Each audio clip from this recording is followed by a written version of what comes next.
15-year-old Mboy Mwanza wakes up and greets his siblings and parents. He walks through his town and says hi to all the kids his age who will now join him on his journey. Through his interactions, we see that he is a humorous child who shares with everyone around him. Every day, he does the same exact thing. He walks his 8-mile walk to work with the aspirations of being a registered nurse and supporting his talent.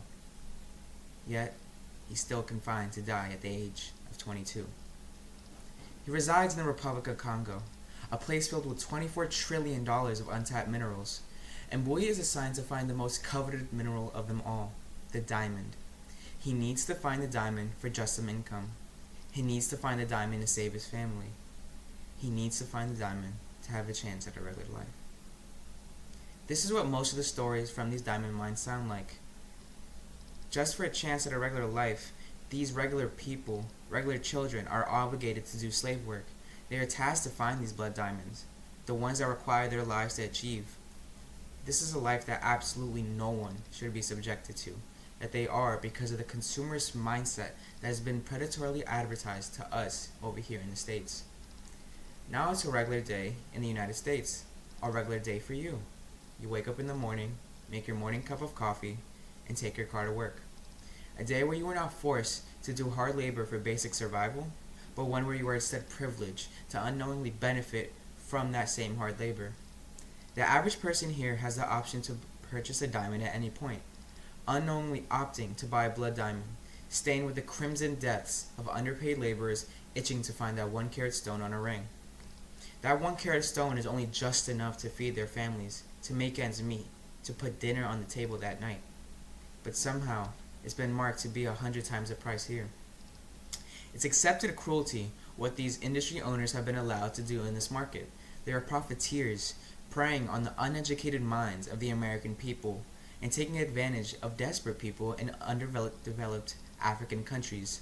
Brands such as Pandora, K Jewelers, Tiffany & Co., seemingly harmless and safe brands to spend your hard-earned money on, receive their diamonds from countries like Botswana, South Africa, and Sierra Leone.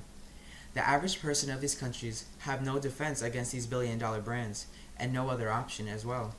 They are tasked with dying a slow death in a diamond mine, through the chemicals and fumes they inhale, or a quick death from a tumble of boulders falling and blocking their paths home and out of the mine, or can instead choose to live in the streets starved and begging.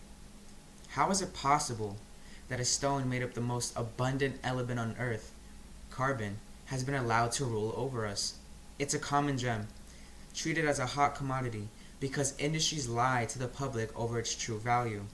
The facade of its worth has thrust it into a status that hurts the common individual and helps the nameless and faceless owners of this process. These names include people as Alexander Lasik, Gina Drosos, or Al Cook. These are just a few of the people responsible for an atrocity of this magnitude. Remember their faces, because it would be impossible to remember the faces of all the deaths and people they caused.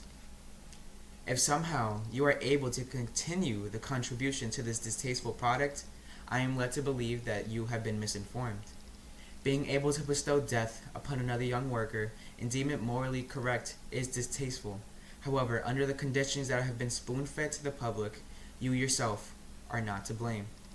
To counteract these humane actions, utilize effective alternatives. Lab-made diamonds are the most effective replacement for these blood diamonds in the market right now.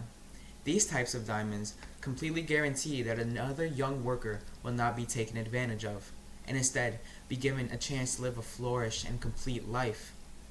They are also completely pure, as they are 100% carbon and are almost completely indistinguishable from a blood diamond.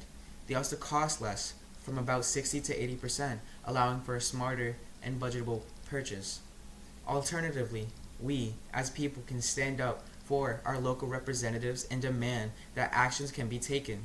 Report this in various news outlets in order to spread the word of what actually happens every day across the world. Even though it's in a different continent, it still pertains to us. Our most powerful weapon is our voice, and to use it is our moral duty. Rise up and make a difference in the world that your grandchildren would remember. But make no mistake, it's not an easy task at all, but the ends do entirely justify the means. It is a common myth that diamonds appreciate in value, but it's actually false. Diamonds do not appreciate in value. They do appreciate the value of a human life. Thank you for your time.